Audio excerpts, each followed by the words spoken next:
When some inside the Walmart heard gunshots, they pulled out their own weapons. How police sorted out who was bad and who was good. As the alleged shooter faces court for the first time, the families of the victims ask us to remember their loved ones. They are people this community will never forget. We have a lot of compassion for the people that was hurt, that killed. Their life will never be the same for them. If you thought your work stress was a lot, imagine the sinking feeling of the guy who works at a clock shop on the weekend when we fall back and watch a group of students train for future work stress as they play the numbers, perhaps better than your broker will. Next. We have analyzed and even scrutinized the 5-hour delay between the Thornton Walmart shooting and the revelation that a shooter was on the loose. Tonight, our Marshall Zellinger details how many good guys with guns had to be cleared and why police were not ready to provide details earlier. When Thornton officers got on scene at Walmart on Wednesday night, Officer Victor Avila confirms police encountered, quote, a handful of customers with guns, ultimately telling me between 2 and 5.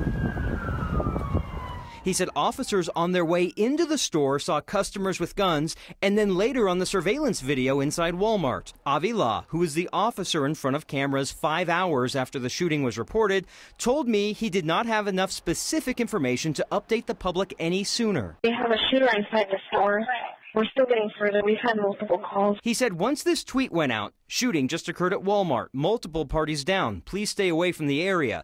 All officers knew was there was a shooting, but still not who was involved or how many. Once officers were able to identify only victims on the scene, he did not want to get in front of cameras and say there's a shooter or shooters on the loose who drove away without being able to provide descriptions. Once officers cleared the store for safety, an employee helped with the surveillance, and officers then needed to identify the bad guy with the gun from the good guys with guns who were not involved. With a permit, you can carry a gun concealed in Colorado, like a handful appeared to have done at Walmart, except it's not allowed in most government buildings, businesses with signs restricting weapons, or places where you can be searched. In the last 5 years, 156,000 new concealed carry permits have been issued in the state.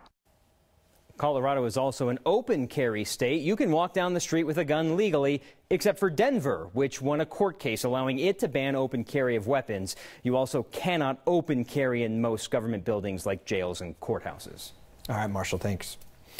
The man who is facing charges for killing 3 people in that Walmart in Thornton on Wednesday was in court for the first time this morning. And again, we are using his name and showing you these images early on in the investigation in case someone knows something about him.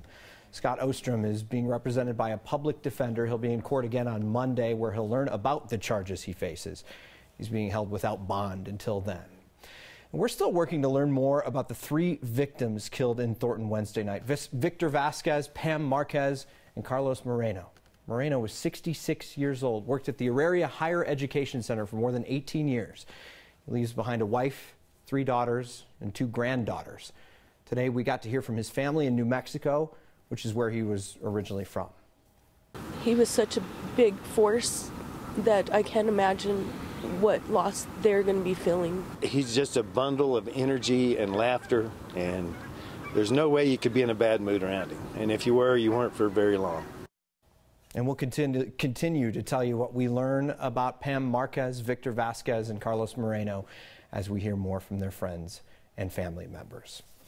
There is a 12-year-old boy named Alejandro Acosta from Denver who hasn't been seen since October 5th, almost a month ago. We learned about him after the National Center for Missing and Exploited Children sent out a notice.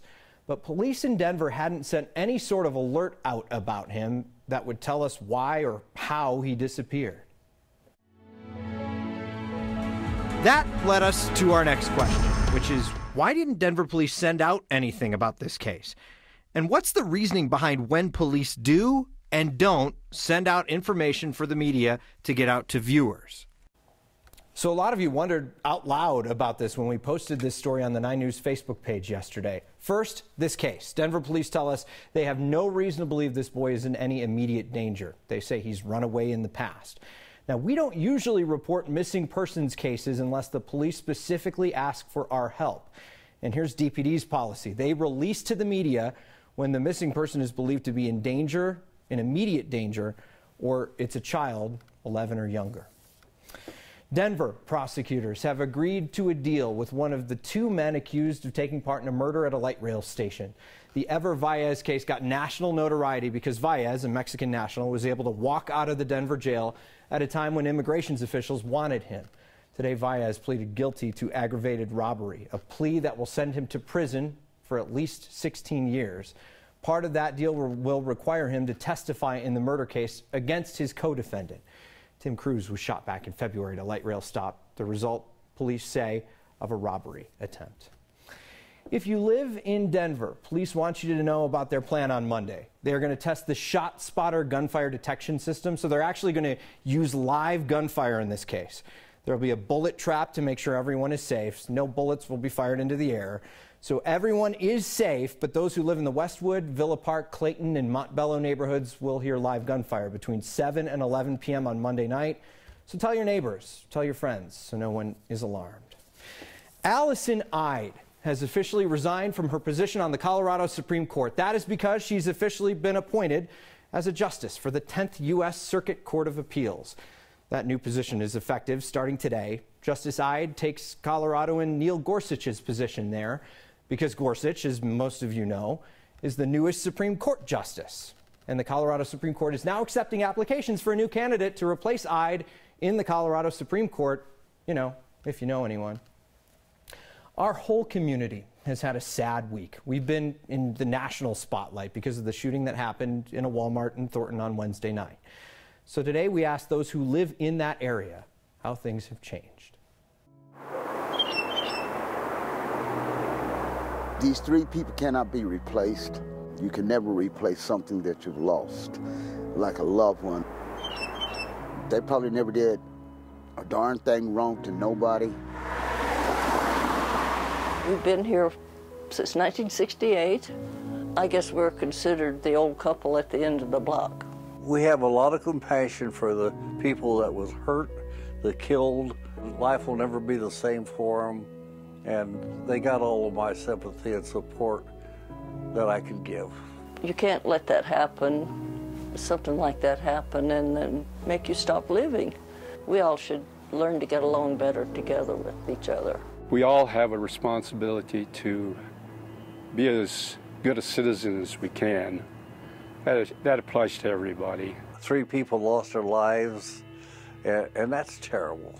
Be diligent, watch out for what's happening, and just try to make it a better place ourselves. Just to try to be an influence and a good example. Yeah, it's quiet.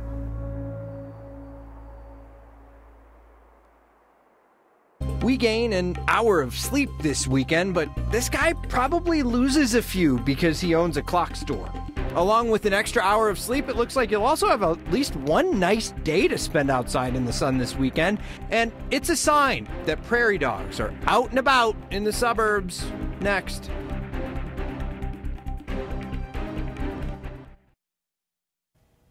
Best news of the weekend. We fall back, which means an extra hour of sleep, a time change greatly appreciated by weekend morning anchors. However, setting the clocks back an hour could eat up all that extra time, if you happen to own a clock repair shop. That is the case for Chad Walker, who took over his father's clock repair business along East Colfax. It's his policy to make sure the client's clocks are set correctly. That means he has to manually adjust each timepiece, and falling back is harder than springing forward. And the spring going forward is easy. On most antique clocks, you can't set them backwards.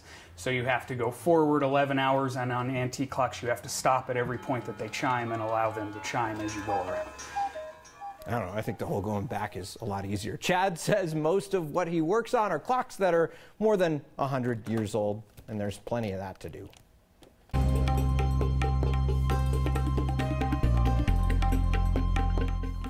All right, it was a cool start to the day by this afternoon, right where we should be, with some hazy sunshine sitting over downtown Denver. If you live in the foothills, you've been watching those strong winds, and they will continue throughout the evening. 30, 40, 50-mile-per-hour gusts coming in, especially toward the western suburbs by tomorrow morning. Longmont, Boulder, Golden, I'm looking at you. You folks are going to be in that 50-mile-per-hour range as we head toward tomorrow afternoon, more so in that 20-mile-per-hour range up to the north. Winds backing off just a bit to the east of I-25. We'll take a look at the futurecast for you, and you can see the clouds starting to push in. This is late tonight up in the mountains. Snowfall starting tomorrow morning around the central mountains continues to move to the north. We're dry here in eastern Colorado for most of the day, with clouds increasing throughout the afternoon and those stronger winds coming our way too. The heaviest snowfall begins overnight. Tomorrow night continues through Sunday and Monday. That's why we're looking at winter storm warnings and watches in place for the northern mountains, 10 to 20 inches through Monday evening, about 5 to 10 for the central mountains. So tomorrow we're at 73. It's going to be windy at times as far as daytime highs go. A warm up for the eastern side of the state just because we are looking at all those stronger winds coming our way. A 20-degree drop off though on Sunday as we're watching another cold front push through. This brings us a few isolated showers late Sunday afternoon. Monday into Tuesday, another system rolls our way, cooling us off to the 40s on Tuesday, Steve, and possibly bringing us a little bit of a rain and snow. And rain and snow, we're ready for that this time of year. Thanks, Danielle. It is a sign of the times, construction times. South Suburban Parks and Recreation put up a sign along the trail near C-470 in Yosemite. They tell us the prairie dogs were pushed out of the way by construction nearby, and now they're trying to keep the animals from moving into the nearby residential areas. So if you happen to see them, the sign is pretty clear. Leave them alone, and you should call the Douglas County Sheriff's Department if you see any vandalism. 1,400 high school kids get a chance to see how the stock market works with a challenge to make more money than the other teams. Help us spread kindness today by making a little boy's wish come true. Puts our mind into a weird state. And answering the tough questions with Dr. Max, like why you tend to favor one sink when you use a public bathroom. Next.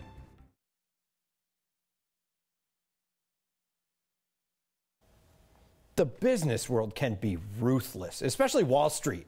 Perhaps the best way to teach students about the stock market is to throw them right into it and let our Nelson Garcia monitor it all with a camera.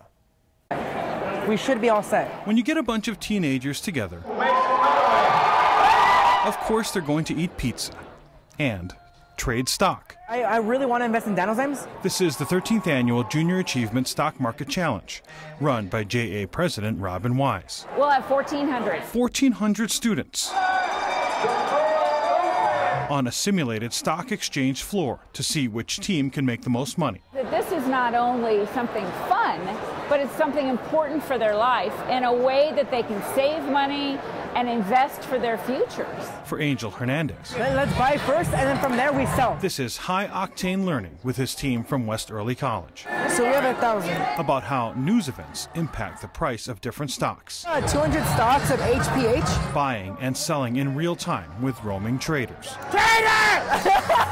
So there's a lot of interaction, teamwork, communication, fighting. Let's invest in that. Who cares? Wait. You gotta get another hot tip. Yeah, we all are taking the economics class together, and it's very fascinating. Sometimes their gambles fail. We should sell half of it, right? Yeah. And other times they pay off big. Let's go! Let's go! Oh, God!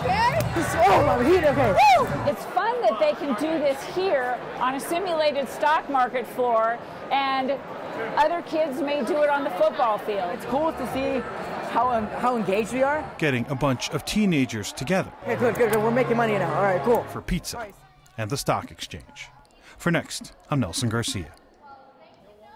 The team from West Early College that we followed there did not win. The title team this year, Regis Jesuit High School. So you know where to request your stock tips.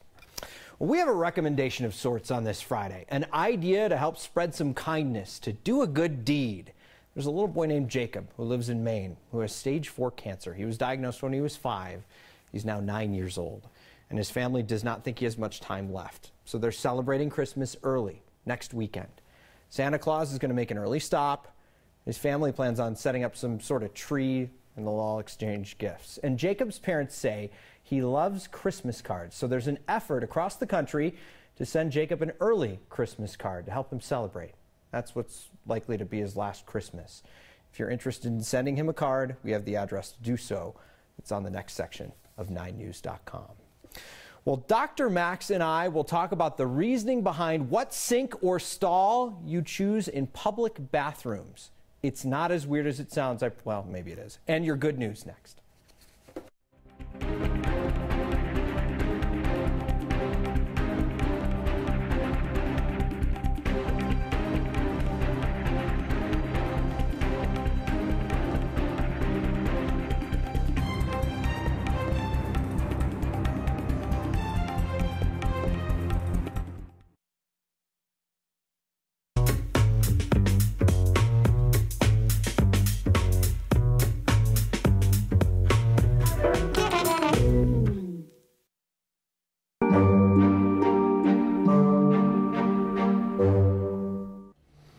welcome to the 9 News dressing room, where I work on the poof with whatever this thing is.